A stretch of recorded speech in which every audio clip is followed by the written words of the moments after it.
Bismillahirrahmanirrahim, del libro Muhammad de Martin Lings. Capítulo 3. Quraysh de la hondonada.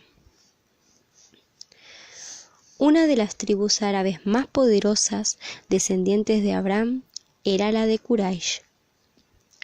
Alrededor de 400 años después de Cristo, un hombre de Quraysh llamado Qusay se casó con la hija de Hulayl, que entonces era el jefe de la Yusa.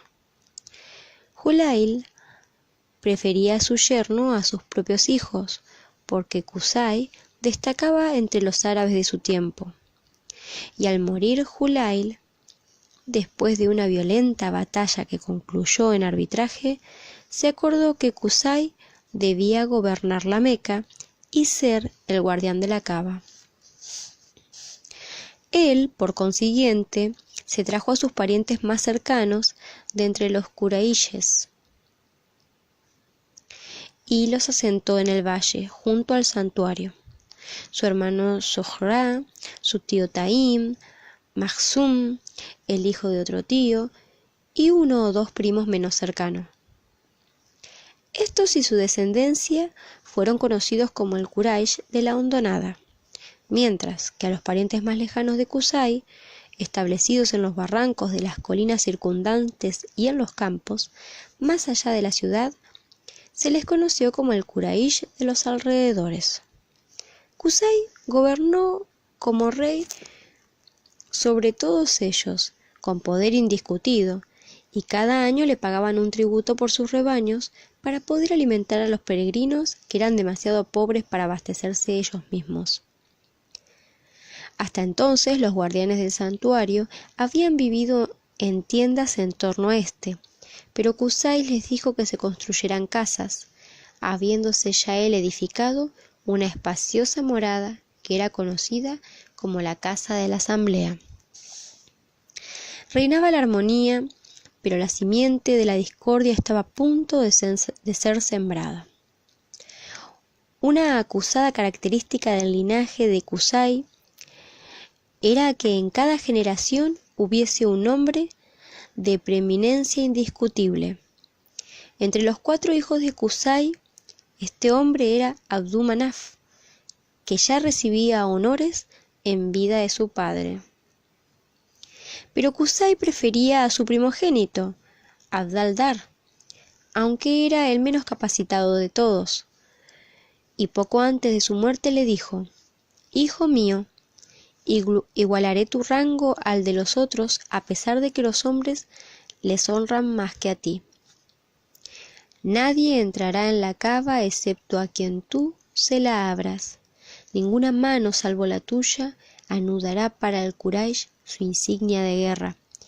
Ni ningún peregrino extraerá agua para beber en la Meca si tú no le das el derecho para ello. Ni comerá alimento si no es suministrado por ti. Ni el Quraysh decidirá sobre ningún asunto si no es en tu casa». Habiéndole así investido con todos sus derechos y poderes, le transfirió la propiedad de la Casa de la Asamblea. Por devoción filial, Abu Manaf aceptó sin discutir los deseos de su padre. Pero en la generación siguiente, la mitad del Quraysh se agrupó alrededor del hijo de Abu Manaf, Hashim, sin duda el hombre más notable de su tiempo, y exigió que los derechos fueran transferidos del clan de Abd al-Dar a su clan. A Hashim y a sus hermanos los apoyaban los descendientes de Zuhra y Jaim, al igual que los descendientes de Qusay, excepto los de la línea mayor. Los descendientes de Makhzum y de otros primos lejanos mantenían que los derechos debían permanecer en la familia de Abd al-Dar. Los sentimientos se excitaron tanto que las mujeres del clan de Abdú Manaf llevaron junto a la Kaaba una jofaina llena de rico perfume, y Hashim y sus hermanos y todos los aliados mojaron en ella sus manos y juraron solemnemente que nunca se abandonarían los unos a los otros, frotando sus manos perfumadas sobre las piedras de la cava para confirmar su pacto. Fue así como este grupo de clanes fue conocido como los Perfumados. Los aliados de Abdal-Dar hicieron igualmente juramento de unión y se les conoció como los confederados. La violencia estaba estrictamente prohibida, no solo en el santuario, sino también dentro de un amplio círculo de varias millas de diámetro alrededor de la Meca. Los dos bandos estaban a punto de salir del recinto sagrado para entablar una batalla a muerte, cuando se sugirió un compromiso, y se acordó que los hijos de Abdú-Manaf deberían tener los derechos de cobrar tributo y proveer a los peregrinos de alimento y bebida, mientras que los hijos de Abdal-Dar conservarían las llaves de la cava y sus otros derechos, y que su casa continuaría siendo la casa de la asamblea. Los hermanos de Hashim se mostraron de acuerdo en que él debía tener la responsabilidad del abastecimiento de los peregrinos. Cuando se acercó la época de la peregrinación, Hashim se levantó en la asamblea y dijo: «Oh hombres de Quraysh, vosotros sois los vecinos de Dios, la gente de su casa, y en esta fiesta vienen a vosotros los visitantes de Dios, los peregrinos de su casa. Son los huéspedes de Dios, y ningún huésped tiene más derecho a vuestra generosidad que sus huéspedes. Si mi propia riqueza fuese suficiente, no os cargaría con este peso». Hashim había tenido en gran honor tanto en la casa como fuera de ella.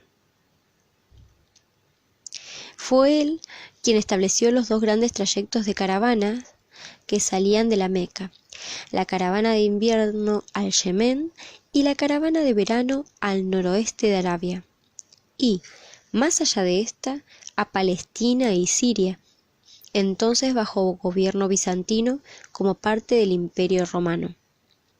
Ambos trayectos discurrían a lo largo de la antigua ruta del incienso, y una de las primeras paradas principales de las caravanas de verano era el oasis de Yathrib, a 11 jornadas en camello al norte de la Meca.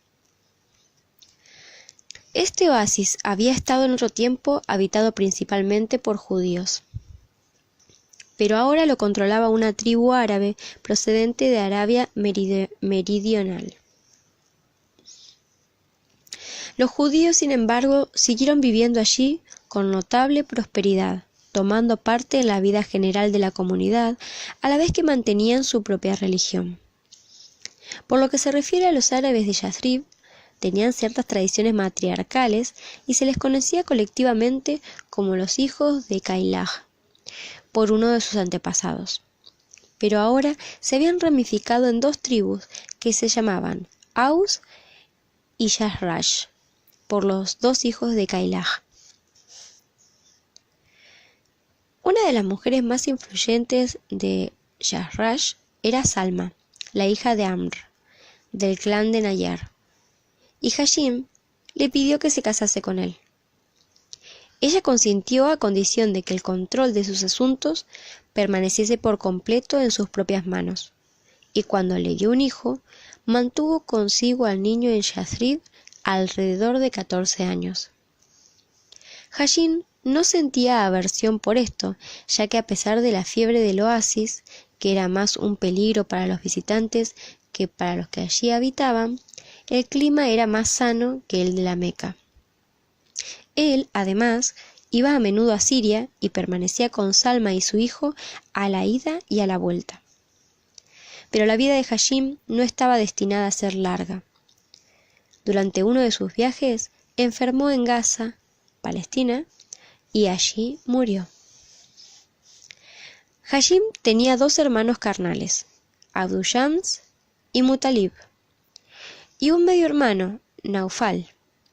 Abdu Shams se encontraba sumamente ocupado con el comercio en Yemen y, más tarde, también en Siria, mientras que Naufal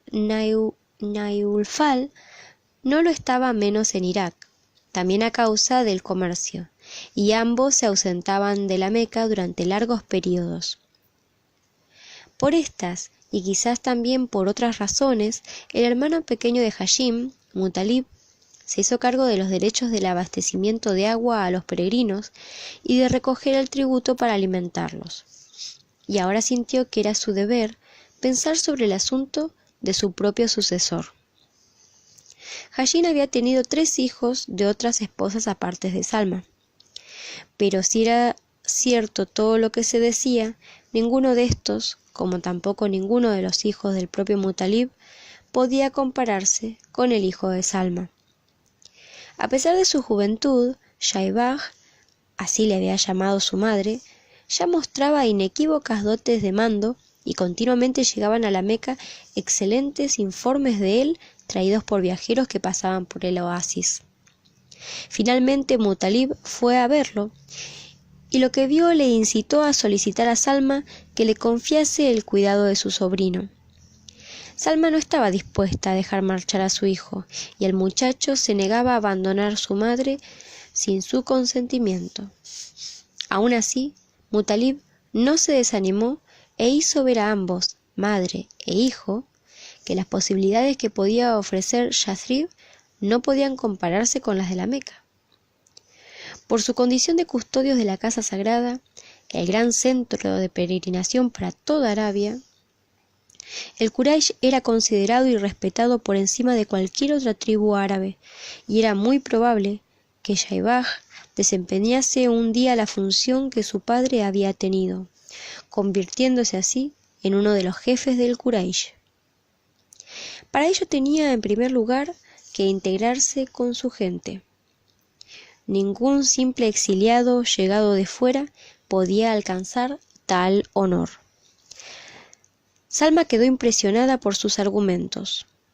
Además, si su hijo se marchaba a la Meca, le sería fácil visitarlo allí, del mismo modo que él podría visitarla a ella. Así pues, permitió que partiese.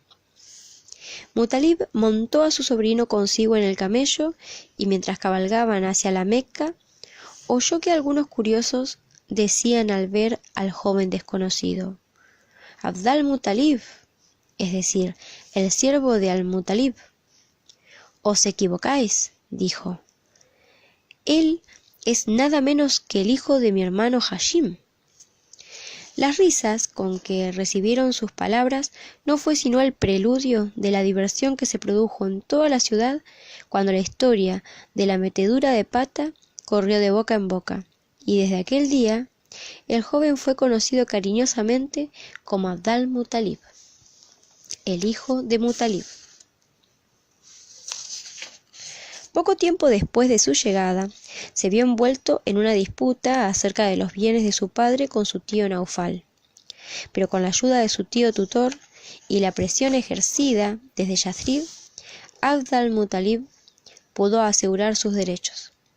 ¿Y no lo iba a decepcionar las esperanzas que su temprano porvenir había despertado? Cuando, después de varios años, falleció Mutalib, nadie disputó la capacidad de su sobrino para atender a los peregrinos. Incluso se decía que sobrepasaba a su padre y a su tío en el cumplimiento de su labor.